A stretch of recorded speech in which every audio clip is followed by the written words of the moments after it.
আসসালামু আলাইকুম বন্ধুরা, আশা করি আপনারা সকলেই ভালো আছেন আর আপনারা দেখছেন ইসলামিক গল্পের আসর। আজকে কুরআনুল কারিমের সূরা কমা নিয়ে হাজির হয়েছি। এটার আয়াত সংখ্যা 55, 3 রুকু, মক্কি সূরা। এটি কুরআনের 54 নম্বর সূরা। দয়াময় পরম দয়ালু আল্লাহর নামে শুরু করছি। কিয়ামত নিকটবর্তী হইয়াছে, আর চন্দ্র বিদীর্ণ হইয়াছে।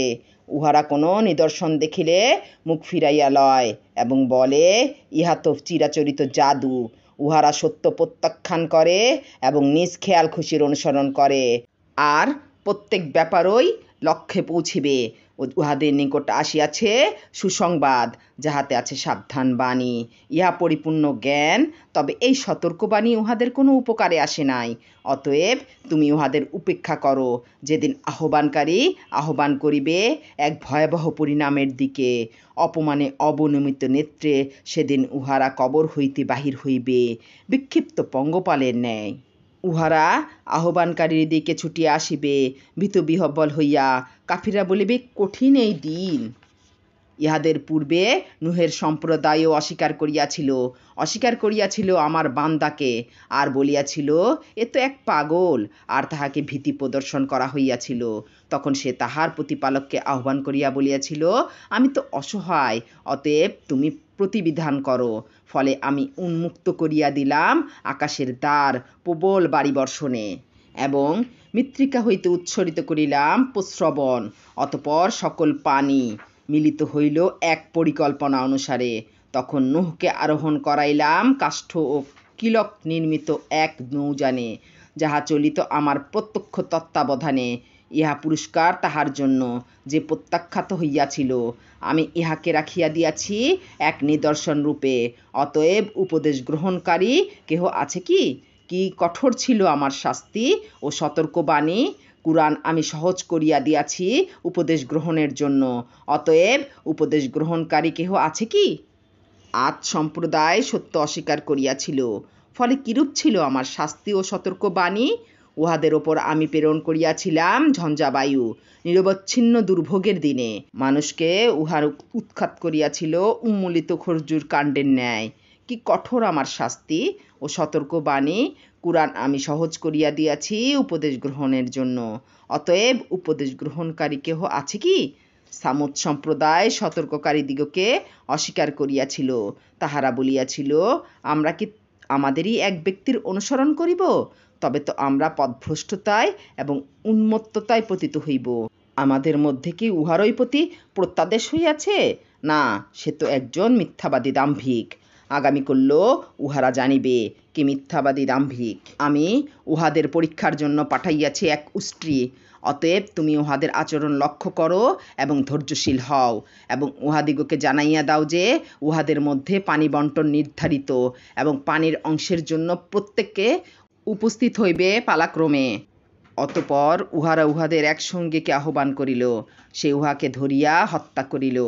কিরূপ কঠোর ছিল আমার শাস্তি ও সতর্কবাণী! আমি উহাদিগকে আঘাত হানিয়াছিলাম এক মহানাদ দ্বারা। ফলে উহারা হইয়া গেল খোয়ার প্রস্তুতকারীর বিখণ্ডিত শুষ্ক শাখা প্রশাখার ন্যায়। আমি কুরআন সহজ করিয়া দিয়াছি উপদেশ গ্রহণের জন্য। অতএব উপদেশ গ্রহণকারী কেহ আছে কি? লূত সম্প্রদায় অস্বীকার করিয়াছিল সতর্ককারীদিগকে। আমি উহাদের ওপর প্রেরণ করিয়াছিলাম প্রস্তর বহনকারী প্রচণ্ড ঝটিকা, কিন্তু লূত পরিবারের ওপর নহে। তাহাদিগকে আমি উদ্ধার করিয়াছিলাম রাত্রির শেষাংশে আমার বিশেষ অনুগ্রহস্বরূপ। যাহারা কৃতজ্ঞ, আমি এইভাবেই তাহাদিগকে পুরস্কৃত করিয়া থাকি। লূত উহাদেরকে সতর্ক করিয়াছিল আমার কঠোর শাস্তি সম্পর্কে, কিন্তু উহারা সতর্কবাণী সম্বন্ধে বিতণ্ডা শুরু করিল। উহারা লূতের নিকট হইতে তাহার মেহমানদিগকে অসৎ উদ্দেশ্যে দাবি করিল। তখন আমি উহাদের দৃষ্টিশক্তি লোপ করিয়া দিলাম, এবং আমি বলিলাম, আস্বাদন করো আমার শাস্তি এবং সতর্কবাণীর পরিণাম। প্রত্যুষে বিরামহীন শাস্তি তাহাদিগকে আঘাত করিল, এবং আমি বলিলাম, আস্বাদন করো আমার শাস্তি এবং সতর্কবাণীর পরিণাম। আমি কুরআন সহজ করিয়া দিয়াছি উপদেশ গ্রহণের জন্য। অতএব উপদেশ গ্রহণকারী কেহ আছে কি? ফিরাউন সম্প্রদায়ের নিকটও আসিয়াছিল সতর্ককারী, কিন্তু উহারা আমার সকল নিদর্শন প্রত্যাখ্যান করিল। অতঃপর পরাক্রমশালী এবং সর্বশক্তিমান রূপে আমি উহাদিগকে সুকঠিন শাস্তি দিলাম। তোমাদের মধ্যকার কাফিরগণ কি উহাদের অপেক্ষা শ্রেষ্ঠ, নাকি তোমাদের অব্যাহতির কোনো সনদ রহিয়াছে পূর্ববর্তী কিতাবে? ইহারা কি বলে, আমরা এক সঙ্গবদ্ধ অপরাজেয় দল, এই দল তো শীঘ্রই পরাজিত হইবে এবং পৃষ্ঠ প্রদর্শন করিবে। অধিকন্তু কিয়ামত উহাদের শাস্তির নির্ধারিত কাল, এবং কিয়ামত হইবে কঠিনতর ও তিক্ততর। নিশ্চয়ই অপরাধীরা বিভ্রান্ত ও বিকারগ্রস্ত, যেদিন উহাদের উপর করিয়া টানিয়া লওয়া হইবে জাহান্নামের দিকে। সেই দিন বলা হইবে, জাহান্নামের যন্ত্রণা আস্বাদন করো। আমি প্রত্যেক কিছু সৃষ্টি করিয়াছি নির্ধারিত পরিমাপে। আমার আদেশ তো একটি কথায় নিষ্পন্ন, চক্ষুর পলকের মতো। আমি ধ্বংস করিয়াছি তোমাদের মতো দলগুলিকে। অতএব উহা হইতে উপদেশ গ্রহণকারী কেহ আছে কি? উহাদের সমস্ত কার্যকলাপ আছে আমলনামায়, আছে ক্ষুদ্র ও বৃহৎ সমস্ত কিছুই লিপিবদ্ধ। মুত্তাকিরা থাকিবে স্রোতস্বিনী বিধৌত জান্নাতে, যোগ্য আসনে, সর্বময় কর্তৃত্বের অধিকারী আল্লাহর সান্নিধ্যে। কুরআনুল কারিমের ৫৪ নম্বর সূরা কমর, এর বাংলা অনুবাদ আপনাদেরকে শোনানো হইল। ভালো থাকবেন, সুস্থ থাকবেন। আসসালামু আলাইকুম।